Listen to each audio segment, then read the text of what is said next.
Hello and welcome back to English class. Today we are starting the fourth lesson from Snapshot. Name of the lesson Albert Einstein at School by Patrick Prinkle. So all of you are aware of this name Albert Einstein.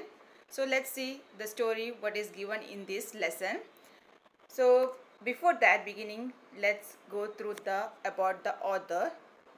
Prinkle Lawrence Patrick was born on November 26 in 1935, Rochester, New York, United States. He was a teacher of science at Lima, New York Center School from 1961 to 1962. He was also the editor of Nature and Science magazine, freelance writer and writer in residence at Keene College Union, New Jersey. Lawrence Patrick Prinkle has been listed as a notable writer by Marquis Who's Who. So this lesson, Albert Einstein at School, is an extract from the biography of Albert Einstein named The Young Einstein by Patrick Prinkle. In this lesson, Patrick familiarizes the reader and with those years in Einstein's life where he was struggling each day in school as each day passed. The school diploma felt like a far-fetched dream. It throws light upon a few encounters with his teacher, what he felt about the neighborhood he lived in, and how he had only one good friend, Yuri. His name was Yuri. The way Albert strategized to get out of the miserable place, means what his miserable place was his school, and how things turned around in the end. And we will see that what makes the story even more interesting as we go through the lesson. So let's do the brief of this lesson before starting this lesson. So this lesson begins with a little Albert encounter with his history teacher, where the teacher is asking him about a particular date from the past, and as usual are unattentive. Albert doesn't know the answer. This moment leads us to a little speech given by Einstein in the class about what education should include and what they are being taught is irrelevant. Irrelevant means what? Unimportant.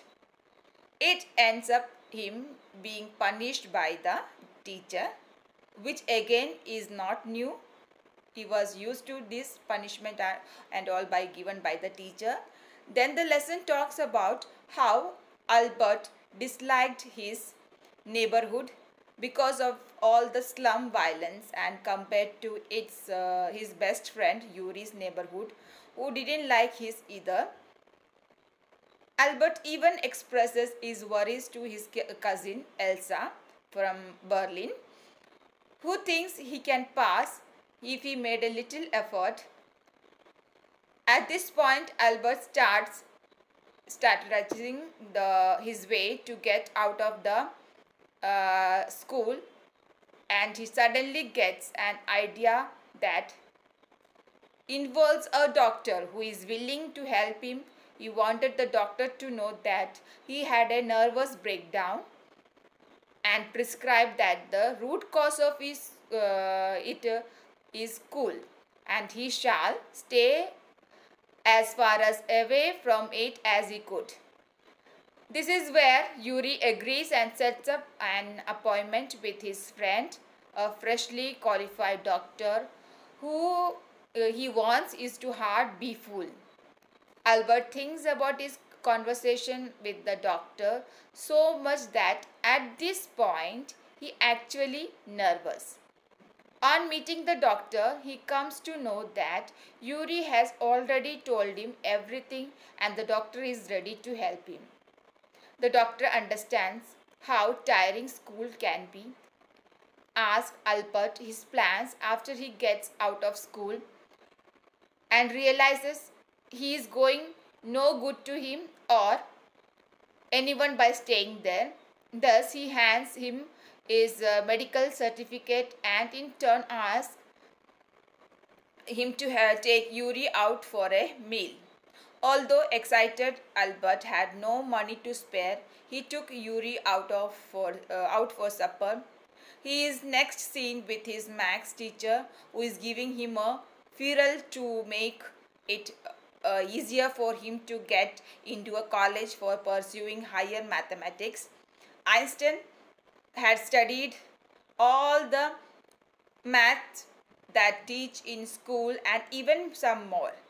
He is then summoned to the head teacher's room, where he is told to walk away as hardly any serious work can be accomplished when he is around. As tempting it was for Albert to tell the head teacher the truth, what he thought about his school, he resisted it and he walked straight out of the school with his head high. He said goodbye to his only friend Yuri, and Elsa was back in Berlin by that time. At last, Albert was out of the school. So this is the brief I have given you the sum up of this story. So let's read the paragraph and I'll explain you each paragraph. Okay. So here the first it is given.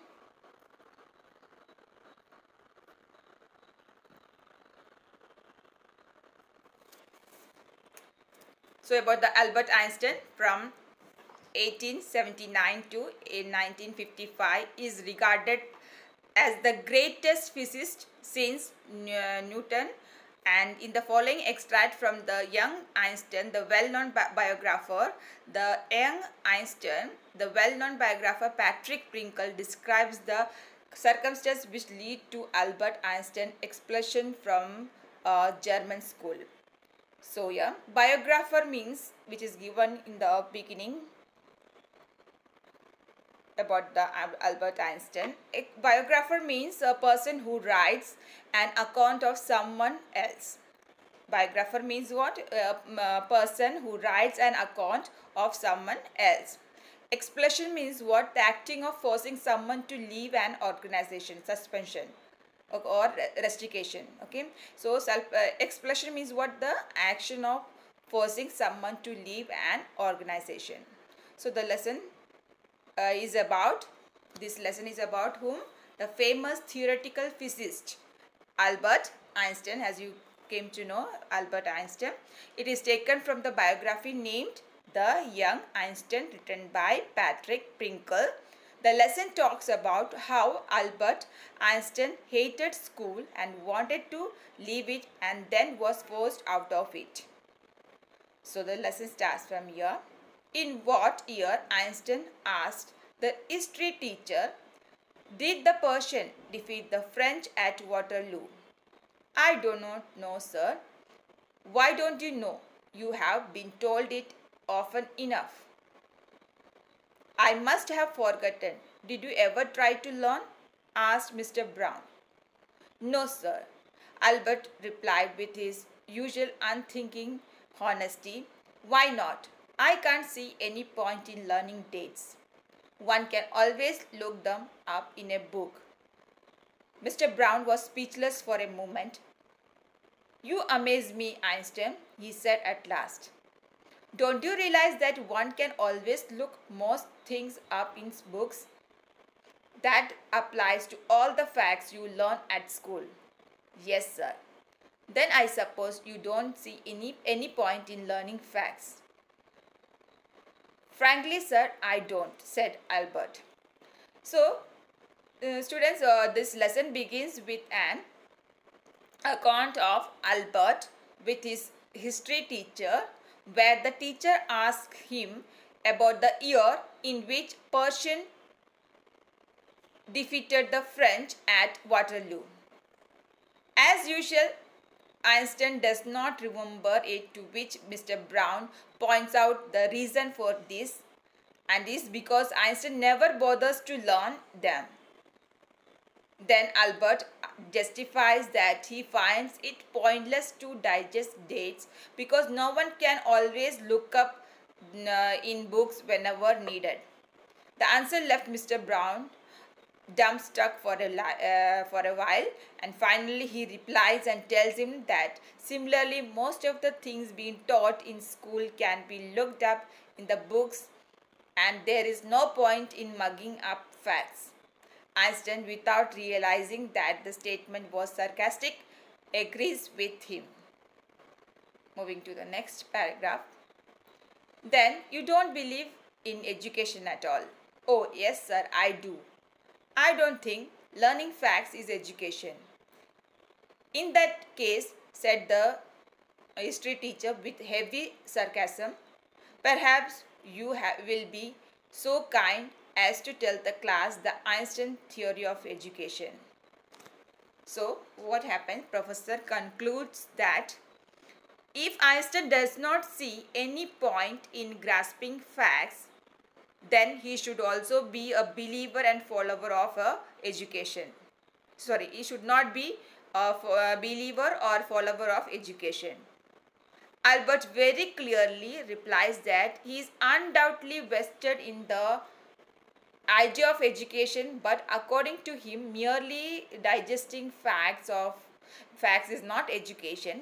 The history teacher then, in an attempt to mock him in front of the whole class, asked about his elaborate version of ideal education.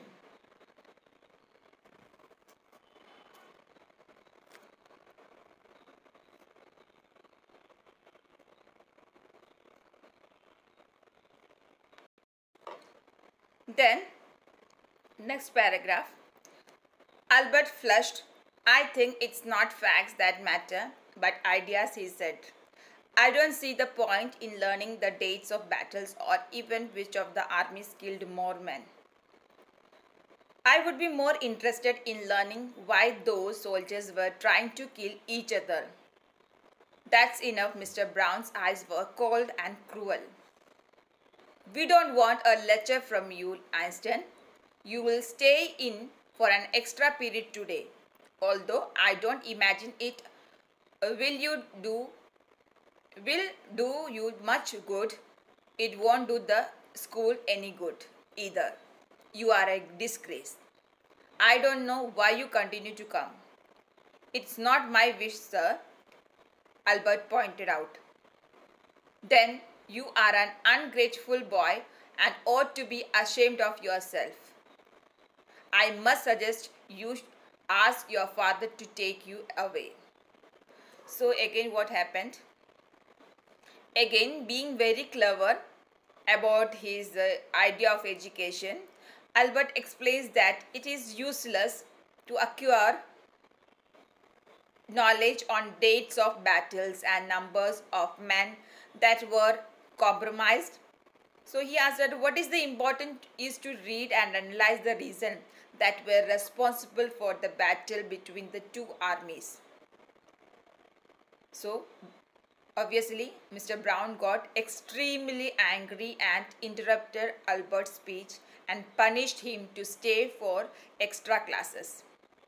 Even if it were of no good to anyone, including Albert, the teacher then calls him a disgrace, expressing his displeasure of having him around. Albert mentions that he doesn't want to be there either. The teacher then remarkably calls him an ungrateful boy who should be ashamed and suggests that his father to take him away from school. So the next paragraph, I repeat whatever he said in this paragraph. Again, being very clear about his idea of education, Albert explains that it is useless to acquire knowledge on dates of battles and number of men that were compromised. So he asked that what is the important is to read and analyze the reasons that were responsible for the battle between the two armies. Mr. Brown got extremely angry and interrupted Albert's speech and punished him to stay for extra classes, even if it were of no good to anyone, including Albert. The teacher then calls him a disgrace and expressing his displeasure of having him around. Albert mentions that he doesn't want to be there either. The teacher then remarkably calls him an ungrateful boy who should be ashamed and suggests that his father to take him away from school. Next, Albert felt miserable when he left school that afternoon. Not that it had been a bad day, most days were bad now anyway, but because he had to go back to the hateful place the next morning, he only wished his father would take him away, but there was no point in even asking. He knew what the answer would be. He would have to stay until he had taken his diploma. So miserable means unhappy. Miserable means what? Unhappy. So here that afternoon what happened? Albert was unhappy when he left school. It was not that it's not that day was bad, but in general days were getting bad at school and he hated the thought of going to school every morning. His only wish was that his father would take him to Italy along with him, but it was pointless to ask him because he would anyway make him stay here until he completed his diploma.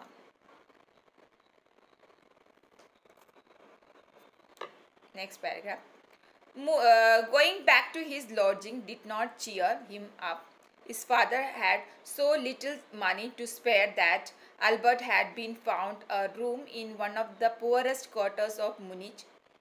He did not mind the bad food or lack of comfort, or even the dirt or squalor, but he hated the atmosphere of slum violence. His landlady beat her children regularly, and every Saturday her husband came drunk and beat her. So here lodging means temporary accommodation or a room rented out to someone, usually in the same residence as the owner.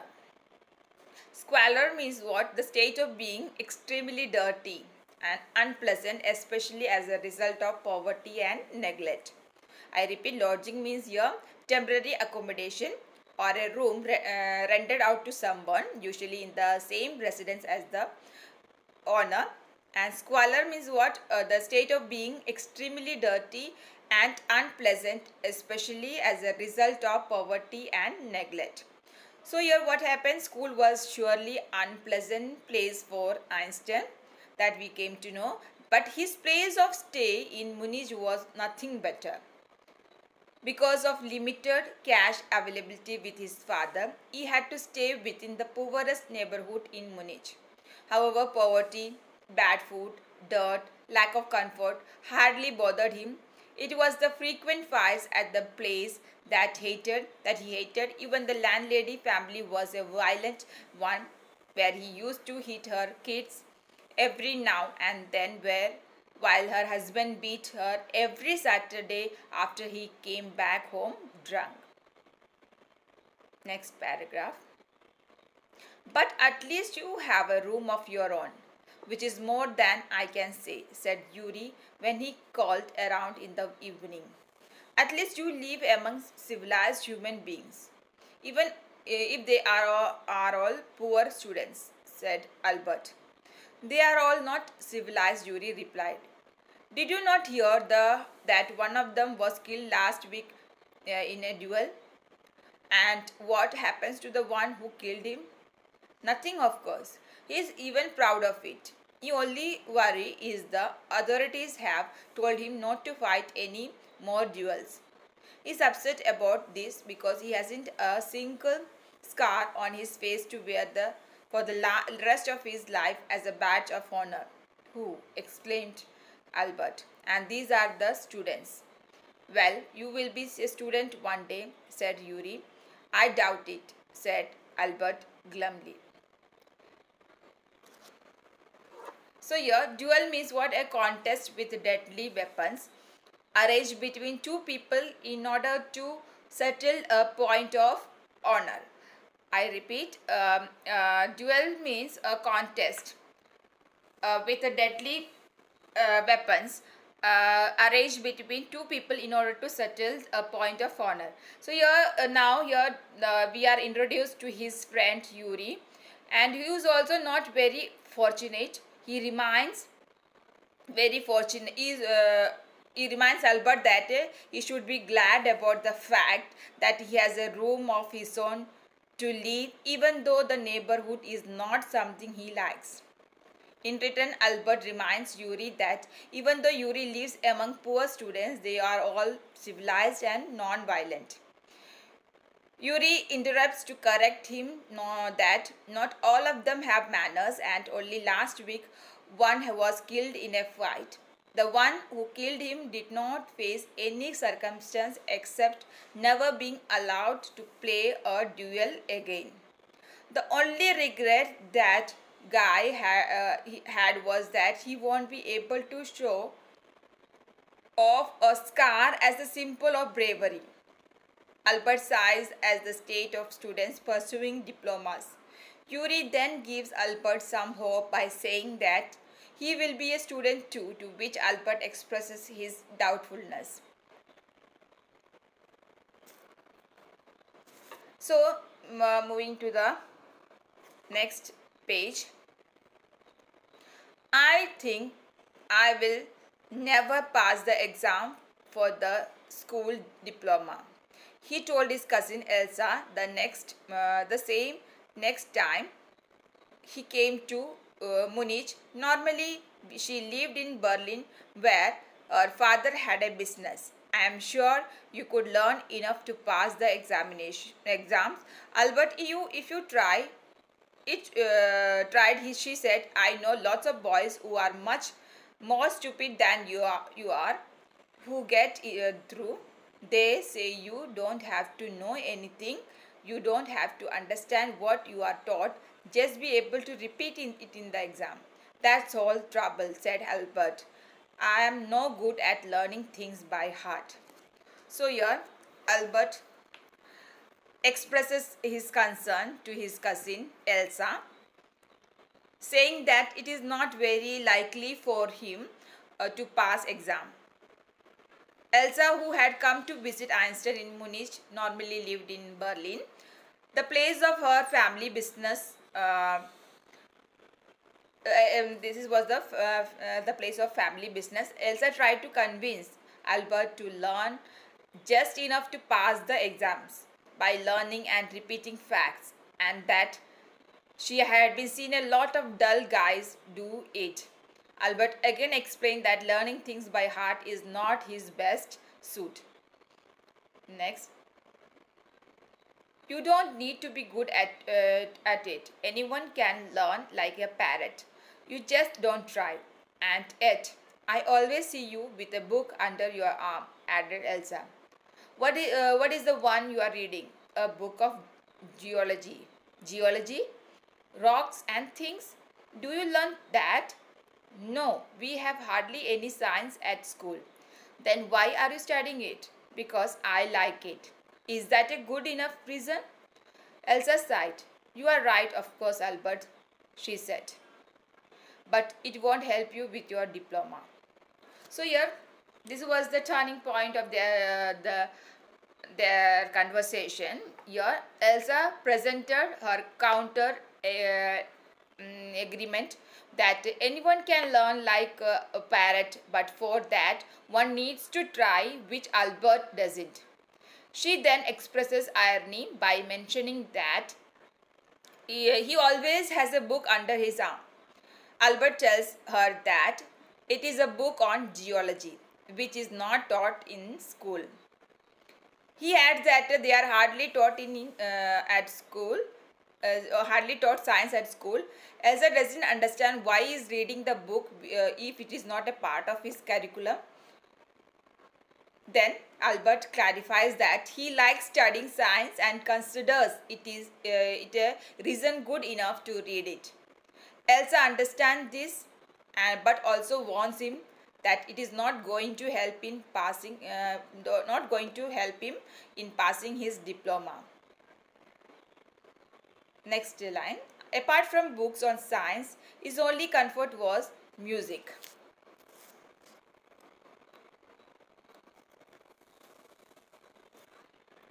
Music. He played his violin regularly until his landlady asked him to stop. That wailing gets on my nerves, she said. There is enough noise in this house with all kids howling. Albert was tempted to point out that most of the time it was she who made them howl, but he decided it was better to say nothing.